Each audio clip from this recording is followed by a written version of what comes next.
Russia Ukraine সংঘাত বন্ধে বহির্বিশ্ব তৎপরতা দেখালেও দুই দেশের মধ্যে এখনও চলছে একের পর এক হামলা। শনিবার বেরেজভিকা, জেলেনেপোলে সহ ইউক্রেনের বেশ কয়েকটি এলাকা দখলের দাবি করেছে রুশ প্রতিরক্ষা মন্ত্রণালয়। একই দিনে দেশটির বিভিন্ন দেশে এক রাতের মধ্যেই ১৩৩টি ড্রোন হামলার কথা জানায় তারা। চেরনোবিল পারমাণবিক কেন্দ্রের একটি রেডিয়েশন কন্টেইনমেন্ট ভবনেও রুশ ড্রোন আঘাত হানে। আন্তর্জাতিক পরমাণু শক্তি সংস্থা এই বিস্ফোরণের সত্যতা নিশ্চিত করেছে। ইউক্রেন এসব হামলার কথা নিশ্চিত করলেও এলাকা দখলের দাবি আনুষ্ঠানিকভাবে স্বীকার করেনি তারা। এদিকে হোয়াইট হাউসে মার্কিন প্রেসিডেন্ট ডোনাল্ড ট্রাম্পের প্রত্যাবর্তনের পর ইউরোপ যুক্তরাষ্ট্র সম্পর্ক নিয়ে উদ্বেগ প্রকাশ করেছেন ইউক্রেনের প্রেসিডেন্ট ভলোদিমির জেলেনস্কি। জার্মানির মিউনিখে নিরাপত্তা সম্মেলনে জেলেনস্কি বলেন, ইউরোপের উচিত এবার যৌথ সামরিক বাহিনী তৈরির দিকে মনোযোগী হওয়া। এদিকে মার্কিন প্রশাসনও ইউক্রেন সংঘাত বিষয়ে এড়িয়ে যাচ্ছে ইউরোপকে।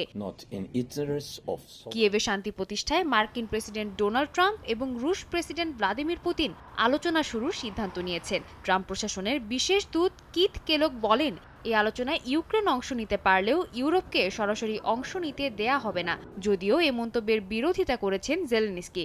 ইউক্রেনের নিরাপত্তার কথা ভেবে খনিজ সম্পদ বিনিময় বিষয়েও চুক্তি করতে অসম্মতি জানান তিনি।